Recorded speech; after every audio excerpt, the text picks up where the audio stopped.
Hi, my name is Bridget. My sister told the world I was a failure, said I didn't belong, said I couldn't handle real life. But last week, I walked into the courtroom where she was being investigated, and the judge stopped everything, looked at me, and said, "Wait, is that the governor?" They weren't expecting me to show up. They definitely weren't expecting me to hold the truth. What happens when the family that erased you suddenly needs your name to survive? What happens when silence doesn't protect them anymore? Do they apologize? Or do they try to erase you all over again? You ever been the ghost at your own family table?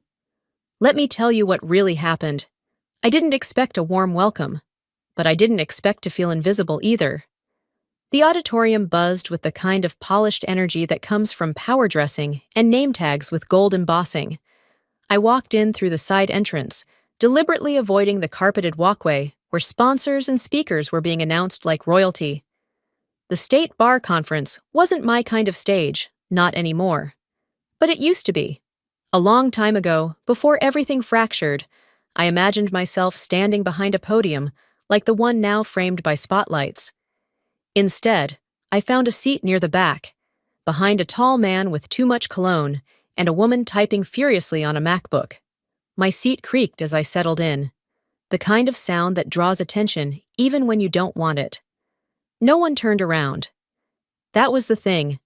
No one ever really saw me unless I was convenient. Then I saw her. Valletta stood off to the side of the stage, flawless in her navy suit and signature red lipstick. She looked like she belonged there. The room leaned toward her, unconsciously, like plants angling for the sun. And our mother, Mary Bell, was already in the front row, clutching a program like it was scripture. She didn't look back. When they introduced Valletta as the future of justice in Texas, the applause was immediate. Loud, proud, and entirely theirs. I didn't clap.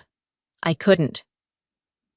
As Valletta took the stage, the giant screen behind her flickered through a slideshow. Smiling families, legal outreach programs, community restoration efforts. My throat tightened. One of the photos, blurred slightly, was from the very project I'd spent 3 years building. I remembered the night that picture was taken. I remembered the rain, the woman who'd hugged me after we helped her apply for emergency housing, the smell of mildew in that tiny office we'd turned into a makeshift support center. But my name was gone. In its place, the project was credited to the Jarnell Initiative, with Valletta listed as its founding force. She spoke about resilience and sacrifice. She used my words I'd once scribbled on the back of a napkin during an overnight shift, and repackaged them in pristine legalese. I stared straight ahead, my face blank. My hand moved to my purse, pulled out my phone. I opened the calendar, found the event labeled Valletta's Panel, RSVP'd, and deleted it. No one noticed. After the session, the mingling began. I lingered near the exit, unsure if I should leave or confront. Something. Anything. Our mother caught sight of me then. For a moment, our eyes met. Then she turned to a woman in a burgundy pantsuit and said, "Both my daughters are here today. You've met Valletta, of course." She gestured toward the stage, where Valletta was now surrounded by a semicircle of admirers. "She's remarkable, isn't she?" The woman nodded, then turned to me. "And you? Are you one of the interns helping with the press kit?" I smiled, small and sharp. "No, I'm just here." Maribel didn't correct her. She didn't even blink. I stepped outside before anyone else could speak to me. The late afternoon sun had dipped behind the Capitol dome, casting long shadows across the parking lot. I walked past a banner with Valletta's face on it, smiling, promising, perfect. My heels echoed down the pavement like punctuation marks I didn't choose. As I crossed the side entrance, I caught sight of a poster, an old photo from when the Bar Association first launched its community defense program. I wasn't in the frame, but I remembered being there, just out of shot, holding a clipboard and a case file, back when I thought systems could be fixed from the inside. Funny. That dream lasted longer than most of my relationships. I paused. Not because I wanted to remember, but because forgetting felt like betrayal. Back in fourth grade, I once told my teacher during career day, "I want to change the system." Now, the system had my sister's face, my name deleted, and my work sewn into someone else's suit pocket. But I wasn't angry. Not yet.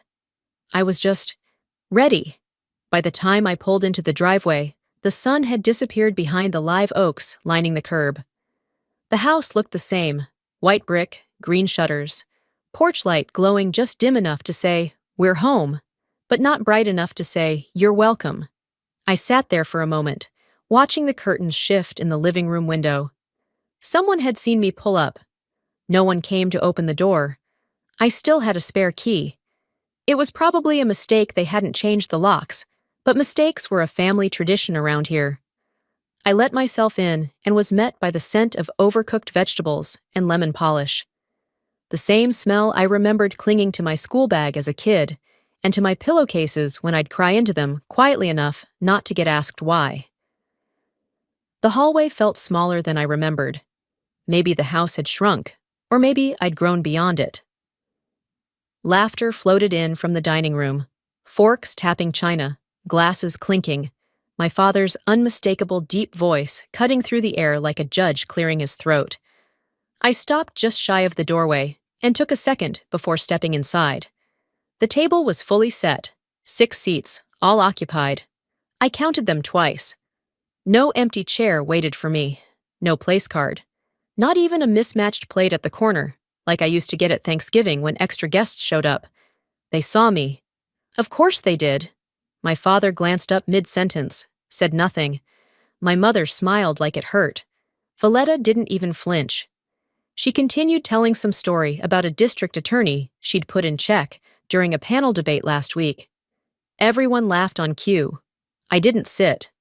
There was nowhere to. I leaned against the entryway wall, folding my arms, listening. I stayed silent long enough for them to pretend my presence wasn't a disruption. That's how we did things. Smooth denial. Ignore it long enough, and maybe it'll go away. When dessert came out, Mom reached under the table and pulled out a small gift box wrapped in striped paper, last Christmas's leftovers. On top was a crooked tag with my name on it. She handed it to Valletta.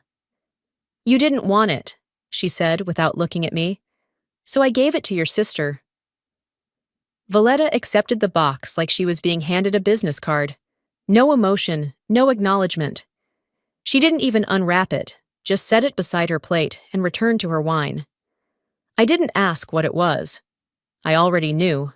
An old scarf I'd once said was too itchy, a scarf I'd left behind on purpose when I left the house the last time. My mother must have found it in the hall closet and decided it was unclaimed property, something to be redistributed. I stepped outside without a word. The air had cooled down since I arrived. A breeze tugged at my sleeves as I leaned against the car and pulled out my phone. A voicemail blinked. "Drexel." I called him back. "You okay?" he asked before I could say anything. "They're still pretending I'm nobody," I replied, staring up at the porch light. A pause. Then his voice lowered. "You ready to remind them who you are?" "Not yet," I said. "I want to see how far they'll go." He didn't need further explanation. Drexel was good at knowing when I needed to talk and when I needed to wait. This was a waiting moment. I stayed outside for a while longer, the sound of dishes clinking through the open window. Someone said something about legacy. Someone else laughed. Probably Dad. He always laughed at anything that implied control. Eventually, I slipped back inside, unnoticed. I wandered down the hall, past the gallery of family photos. They had been rearranged, newer frames, bigger smiles. I paused in front of one from our childhood. Christmas morning, matching pajamas. But something was off. The cropping. I wasn't in it anymore.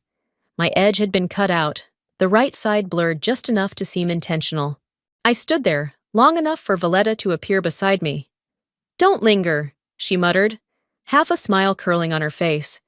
"You always did have a thing for drama." I kept my gaze on the photo. Cropping doesn't change what was captured. She walked away. I didn't follow. I didn't sleep much that night. I wasn't restless, just clear. Clarity has a way of keeping you awake without stirring. I made tea around 2, watched the steam drift off the rim like a breath I wasn't ready to exhale, and let the silence settle around me like a coat I no longer needed to take off in their presence. By morning, my calendar was empty except for a single generic email invite. Subject line: Charity Gala, Austin City Foundation. No greeting, no sender name, just a time, a location, and a note. See you there. I didn't RSVP. I didn't need to. When I walked into the ballroom that evening, I did it the way they always assumed I wouldn't. Quietly, without a camera crew, without a name tag, and without fanfare. The chandeliers were doing too much, dangling like overcompensation. Tables were wrapped in gold linen, the kind of showy softness that people mistake for elegance. Drexel met me by the bar. He looked sharp, crisp gray suit, and that same dry expression he wore when he knew something was about to unravel. "You're really doing this?" he asked, sipping from a glass of water like it was vodka. I nodded. "I want to see how low they think I still am." He didn't push back. It didn't take long. Valletta had already worked the room into her orbit. She stood under one of those spotlights, like they had custom-rigged it, just to land perfectly on her hair. Flawless, poised. She laughed with donors like she'd known them since birth. I stood by the far end of the room, sipping Pinot Noir I didn't even like, and watched it unfold. Then came the moment. Valletta caught sight of me. Her smile didn't falter. She lifted her glass, waved slightly to a man in a tux, and said, loud enough for the 3 reporters nearby to hear, "That's Bridget. She's helping out on the press team tonight, a real asset in logistics." A beat. Then the man turned, looked me up and down, and said, "Nice to see young blood still doing groundwork." Groundwork. The word landed like a punch in slow motion. Drexel stiffened. I didn't. I just kept sipping. Cameras flashed. Valletta had already moved on. I didn't respond. Didn't correct anyone. Didn't even blink. I simply walked toward the edge of the room where a server passed by with a tray of wine. I grabbed a second glass and moved toward the back. If they wanted to think I was the intern, let them. But interns don't usually donate 6 figures under an alias.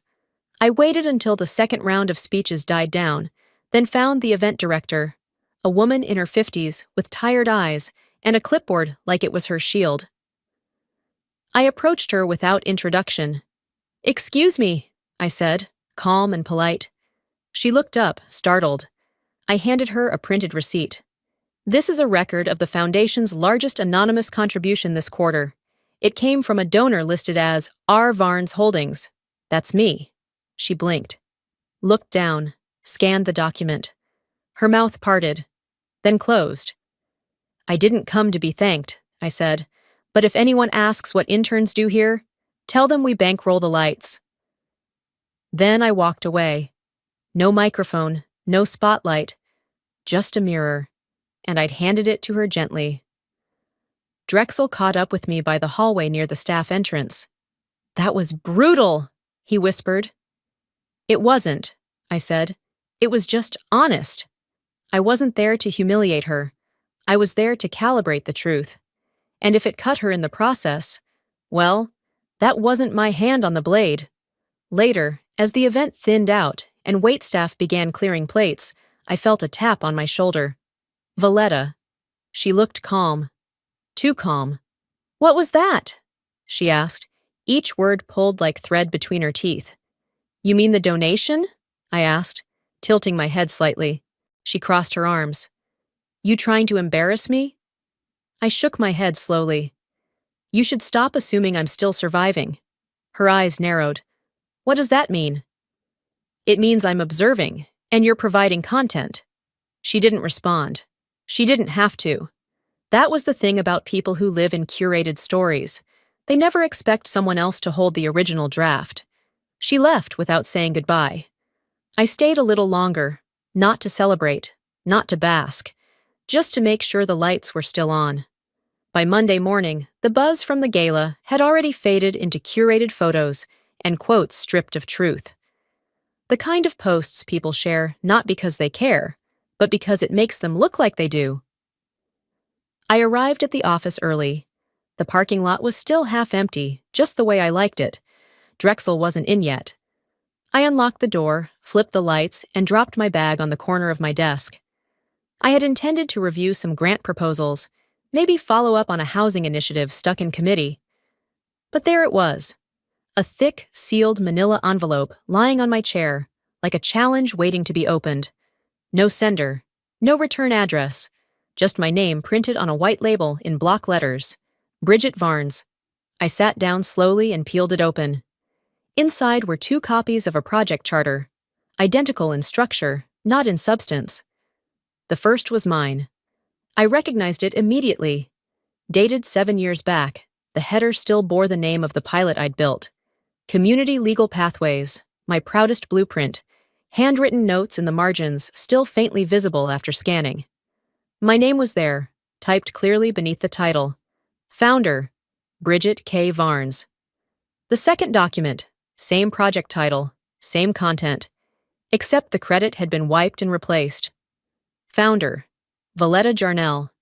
This version was notarized. 2 months after the original, signed off with a stamp from a notary public in Travis County. All official, all neat. Except it wasn't. I didn't flinch. I didn't rage or call anyone. I just read it twice, then set both pages side by side on the desk and stared at them like they were opposite ends of the same lie. It wasn't just theft. It was calculated repackaging, reframing history to make it more palatable under a more reputable name. The door clicked open. Drexel stepped in, holding a coffee and a bagel in one hand, phone balanced in the other. "You get here before the alarm again?" he asked, half teasing. I didn't respond right away, just slid the papers across the desk toward him. He scanned the first, then the second. His eyebrows lifted. "Well," he said, setting down his coffee, "this is sloppy. Smart, but sloppy."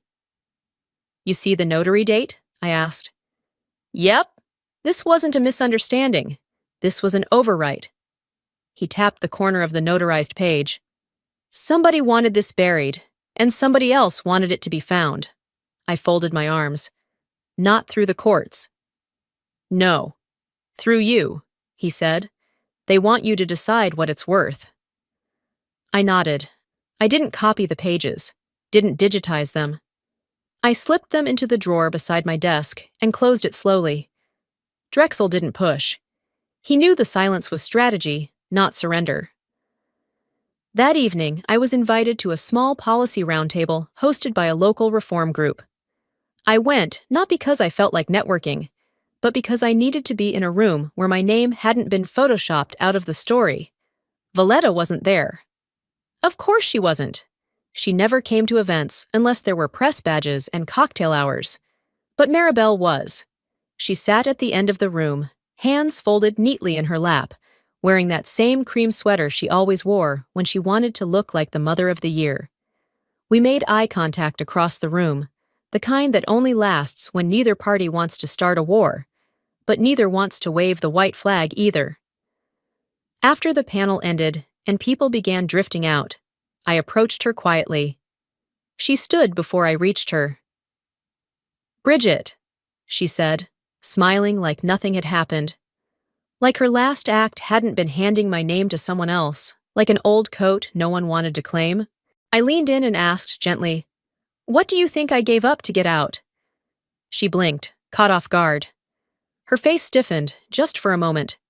Then she answered, just as softly, "Your name." I nodded. "And she's still using it." She didn't respond. She just touched her necklace, a nervous tic she always had when she wanted to look calm, but didn't feel it. I walked away without another word. On my way home, I took the long route, detouring through a neighborhood where I'd once worked on a mural project with a group of immigrant youth. I hadn't been back in years. I didn't even know if the mural still stood.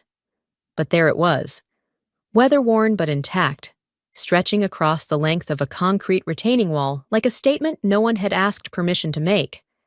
Faces, words, symbols of resistance. And in the bottom right corner, just above the faded paint splatter, were the initials, BK. I pulled over, turned off the engine, rolled down the window. The wind carried faint laughter from a nearby park. Someone was playing music out of an old speaker. I sat there and looked at that mural for a long time. The first time in years my name had been attached to something that hadn't been altered, rebranded, or reclaimed by someone else. No applause, no plaque, just truth, in paint, holding up under time. And it was enough. The mural faded in my rearview mirror, but the feeling didn't. It clung to me the whole way home, something raw and grounding. I didn't need to be named in bronze.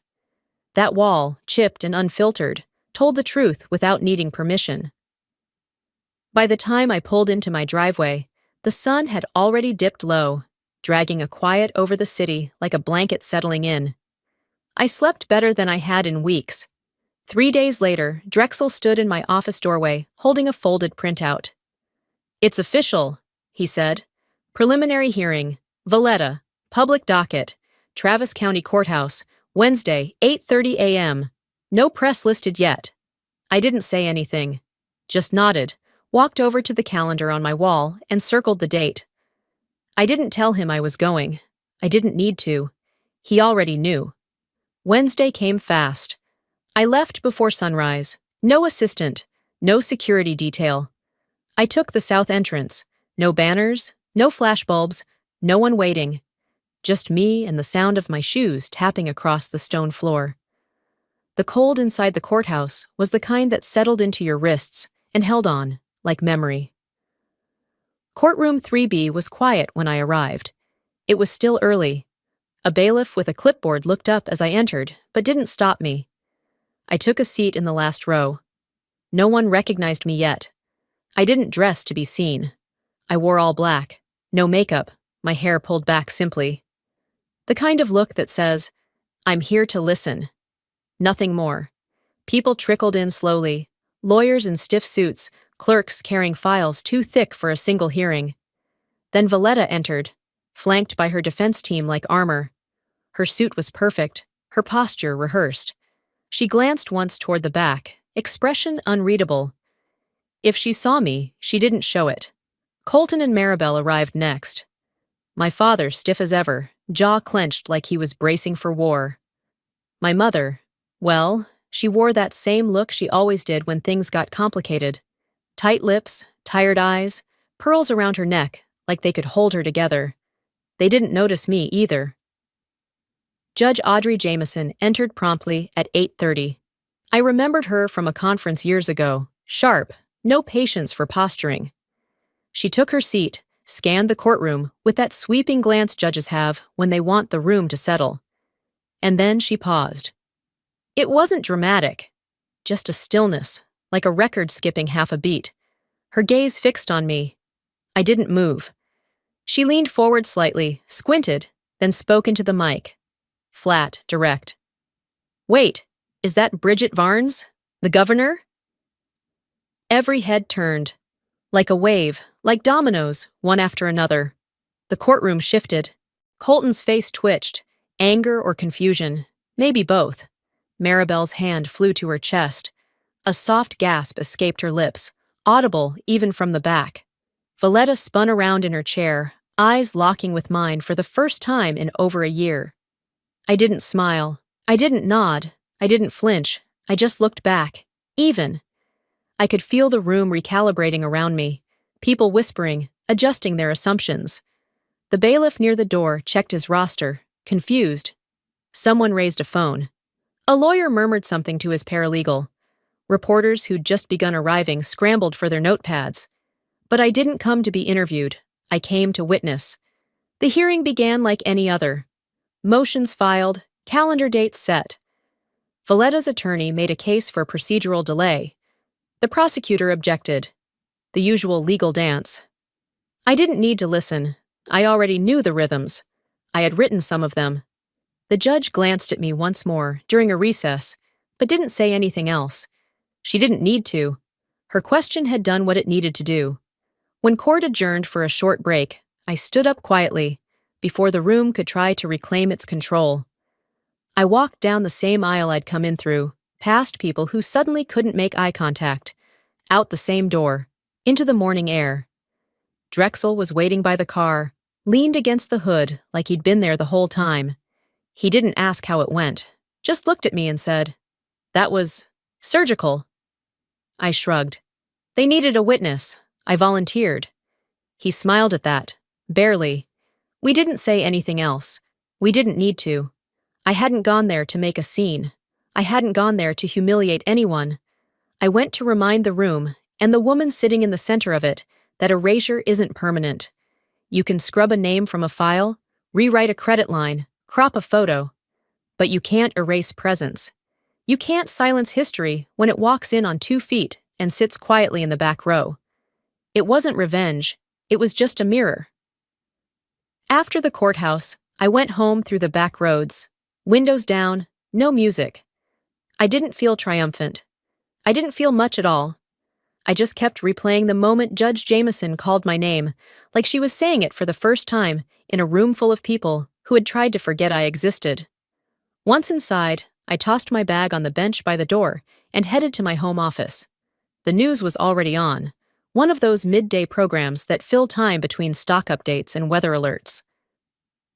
Governor Varnes makes surprise appearance at courthouse, the anchor said, linked to her sister's investigation, but no official statement has been released.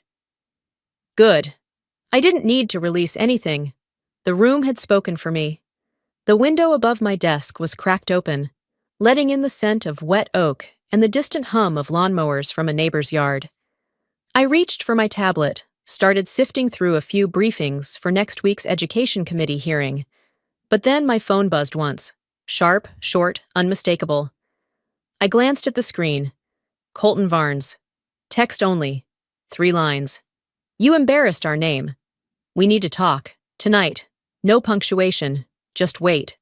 I stared at it for a full 3 seconds, then hit the lock button and placed the phone screen down. Not even a question. Not even, why were you there? Just judgment, as usual. That man could squeeze an entire trial into 1 sentence and never leave room for appeal. Drexel walked in without knocking, a habit I'd stopped correcting long ago. He carried 2 coffees, one already half empty. Media's spinning, he said. A few think you're planning to run for Senate. One guy suggested it was a family intervention. I raised an eyebrow. An intervention for what? Not being erased quietly? He shrugged. Public loves mystery, keeps them entertained. I sat down in the leather chair across from him. You think I should respond? He hesitated. Would it help? I shook my head. I'll let them keep guessing. He leaned against the filing cabinet. Your dad's probably not guessing. I smiled without warmth. My father thinks my title belongs to him. I'm not sure he even knows what I actually do. That bad, huh? He still introduces me to people as our youngest, like I'm a Labrador, not a policymaker. Drexel gave a low laugh. He's watching you play chess and still thinks it's checkers. Exactly. We let the silence settle for a moment. I could hear birds outside, too loud for this time of day. I reached into the bottom drawer of my desk and pulled out an old leather-bound notebook. The corners were worn, the spine cracked. I opened it slowly. Inside, on the first page, was a sentence I had written years ago. After the video, after being pushed out of the house with nothing but a duffel bag and my ID. I was the one they erased to preserve the illusion. I whispered it out loud. Not for drama, for practice. I flipped to the next page. You don't owe them the version of yourself that makes them comfortable. That one still hit. Maybe harder now. I closed the notebook and sat with it in my lap. The screen on my phone lit up again. Another message. A follow-up from my father. Come to the house. No press. Just us. There it was. The pull of blood. The assumption of ownership. I picked up the phone and opened a draft reply. I didn't embarrass your name. I just stopped hiding mine. I hovered over send. My thumb rested on it, steady. Then I deleted the message. I typed something else. Let's not pretend this is about family. It never was. Another pause. Another deletion. I set the phone down again. From the other side of the room, Drexel spoke quietly. You gonna respond? No, I said. Let them stew. Silence is louder when they know what you could have said. He nodded. That's cold. No, I replied. That's called growing up. We didn't say anything else. There wasn't anything else to say. I stood and walked to the window, watched as a young woman jogged by, earbuds in, ponytail bouncing like freedom. I wondered what she'd think if she knew someone out there still believed their daughter was a liability. Still thought the worst thing she could do was show up and be seen. Funny how people claim they want strength, until it shows up in their own bloodline. Let them sit in that. Let them hear the echo of what I didn't say. If silence is power, then my father just heard me scream. 2 days passed before Drexel said anything. He waited, like he always did, until the room was quiet, until my phone was face down, and until the air had settled between us like a contract. He stood in my office doorway that morning, with an envelope tucked under his arm, and a look I hadn't seen since the week I left home for good. I think you should sit for this, he said. I didn't. He handed me the folder anyway. Inside were 2 pages. No logo, no header. Just text, clean and clinical. You're on a private surveillance list, he said, commissioned through a third-party firm that usually handles internal vetting for political candidates. I flipped the page. It's your father, he added. Colton contracted the sweep personally. Background review, old emails, phone logs, campaign finance audits, even flagged a file from when you rented a U-Haul in Denver 5 years ago. I didn't speak. I scanned the lines like they were weather reports for a storm that had already passed. Quietly, I folded the pages in half and slid them back into the envelope. They're scared, I finally said. Drexel nodded. And fear gets sloppy. We didn't talk about it after that. Later that afternoon, Drexel texted from our encrypted archive system. He'd found something else, deeper, older, something the firm didn't mean to surface. It was an audio file tucked inside a cluster of corrupted voicemail data recovered from a decommissioned account Colton had once used. I walked down the hall to Drexel's side office. He was already at his desk, screen lit, earbuds in. He pulled one out and offered it to me. It's from 11 years ago, he said. Valletta to your father. He didn't say more. I put the bud in and hit play. Her voice was unmistakable, calm, almost sterile. She's the one in the video, Valletta said. If this gets out, you need to cut her loose, permanently. There was no hesitation in her voice, no remorse, no context, just a directive. I listened once, then again. Not because I didn't believe it, but because my brain needed time to catch up with the part of me that already knew. The betrayal hadn't been a reaction, it had been a decision. Calculated, logged, spoken out loud into a phone line, and filed away like an action item on a to-do list. I didn't cry, but the air changed. Back in my office, I forwarded the file to my legal team with a simple subject line. Archive. Internal use only. Then I closed my laptop and stared at the window. Outside, the city moved like it always did. Pedestrians crossing too slowly, a siren wailing somewhere too far to help. I didn't want to destroy her, but I wasn't hiding anymore either. That night, I made one phone call to the team coordinating an upcoming town hall forum for local constituents. We'd planned to talk about zoning laws and transit budgets. I changed the topic. Family ethics in public leadership, I said. I want that title on the event page. Should we link this to your sister's hearing? No, I answered. This isn't about her. But people will assume. They'll assume what they need to, I cut in. I'm just giving them better things to assume. By the next morning, the forum was posted. RSVPs started flooding in. Local reporters requested press access. Political blogs speculated I was laying groundwork for a national run. They were wrong. This wasn't a campaign, it was a correction. The night before the town hall, I drove to my childhood home, not to confront, not to enter, just to leave something. I placed an envelope under the front doormat. Inside, one sheet of paper. On it, a single line. You didn't erase me, you only postponed the truth. I didn't knock. I didn't ring the bell. I just walked back to my car and drove away, windows down, no music. The next evening, the room was packed. More people than I expected, some old friends, some former staffers, a few new interns who hadn't known my name until last week. I stood at the podium as calmly as if I were reading a grocery list. I didn't mention Valletta. I didn't reference the file. I didn't point fingers. But I told the room what happens when families turn silence into strategy, when loyalty becomes currency, when image matters more than accountability. I spoke plainly. I didn't raise my voice. And near the end, just before the closing remarks, I saw her. Valletta, in the back row. No entourage, no blazer. Just her, in civilian clothes, arms folded across her chest. She didn't stand. She didn't speak. She didn't leave. And I didn't look away. 48 hours after the town hall, I received an email from my mother.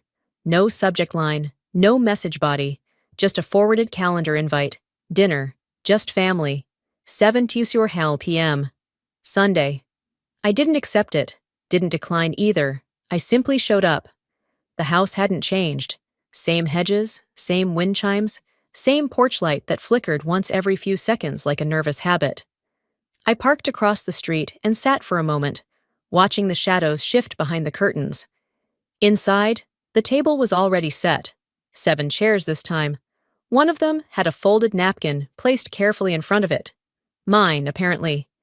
The room smelled like baked chicken and rosemary, an attempt at comfort dressed up as familiarity. Colton sat at the head of the table, posture like steel. Valletta was already seated, her face unreadable, hands folded tight in her lap. She didn't look up when I entered. Maribel stood near the kitchen doorway, smoothing down a wrinkle in the table runner that no one but her would ever notice. "It's time we talk about how to move forward," she said, her voice higher than usual. I nodded and took the empty seat. Dinner was quiet. Too quiet. No one asked about work. No one brought up the weather. Colton cleared his throat once, then twice, like he was revving up to say something important.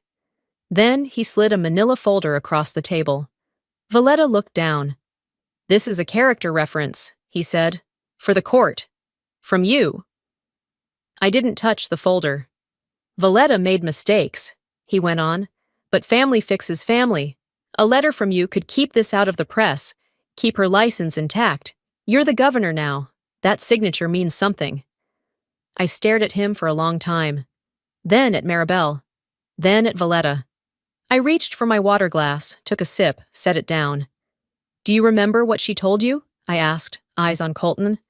11 years ago, about me, the video." Silence. "Because I do," I continued. Word for word. Maribel looked away. Valletta said nothing. The silence wasn't defensive. It was confirmation. I pushed the folder back toward the center of the table. "You didn't invite me here to talk," I said. "You invited me here to leverage me." Colton exhaled sharply. "Bridget, this doesn't have to be a war." I stood slowly, smoothed the crease in my skirt, placed my napkin beside the untouched plate. "If I weren't the governor," I asked, looking each of them in the eye, "would I even be invited tonight?" No one answered. Maribel reached for my hand, tentative, tears already gathering. I stepped back. "You didn't lose me," I told her gently. "You just built a version of this family that had no space for me." Valletta finally looked up then. Her eyes were tired, maybe afraid. I didn't wait to hear what she had to say. I walked out. That same night, I stood behind a podium beneath the rotunda of the Capitol, lights above me bright and sterile. The press was there, cameras blinking red, reporters shifting in their seats. I didn't read from notes. "I'm introducing the Kinship Disclosure Act," I said, It requires all public officials to disclose familial ties in any ongoing legal investigation or court matter involving abuse of power or ethical misconduct. I paused. This bill isn't about family, it's about transparency. Legacy without truth is just branding, and branding is not governance. A murmur ran through the room. I didn't raise my voice. I didn't say Valletta's name, but everyone heard it anyway. I left the podium without fielding questions. Drexel met me near the side exit. He said nothing, just held the door open. We walked in, stepped down the marble hallway. Behind me, flashbulbs burst. Ahead of me, the corridor was quiet. It wasn't vindication. It wasn't rage. It was policy.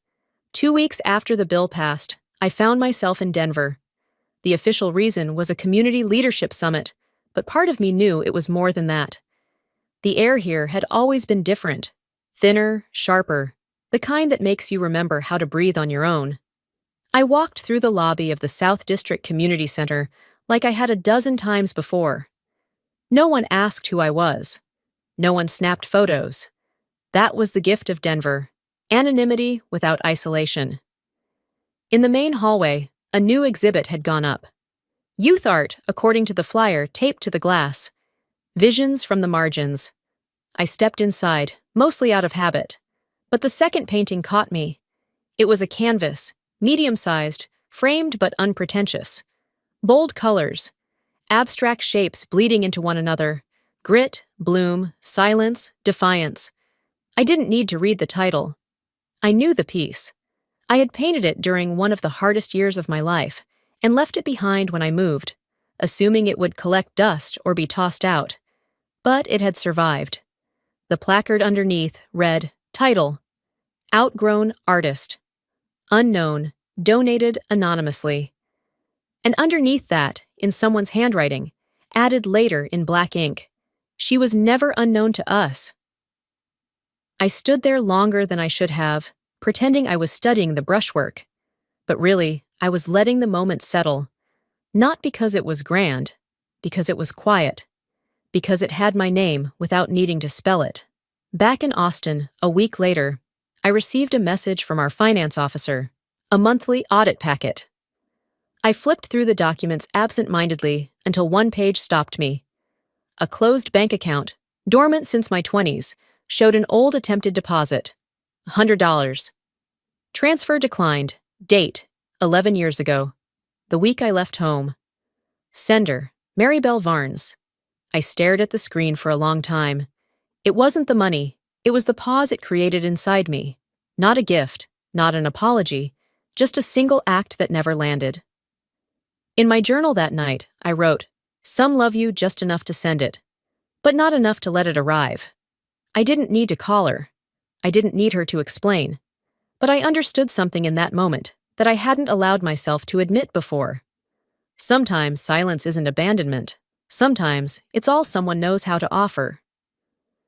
The next morning, I drove back to the house where everything had started. I didn't call ahead.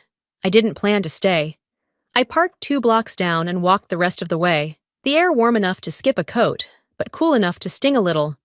The front yard looked the same shutters, same creak in the gate. I stood there for a moment, then pulled the sealed envelope from my bag. Inside was a signed copy of the Kinship Disclosure Act and a handwritten note. I didn't write this to punish you. I wrote it so no one else has to be erased like I was. I slid it through the front door mail slot. I didn't ring the bell. I didn't wait to see if anyone was home. I turned and walked back the way I came.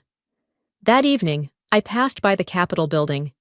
Reporters were gathered on the lawn, still trying to tie my name to something louder, something flashier.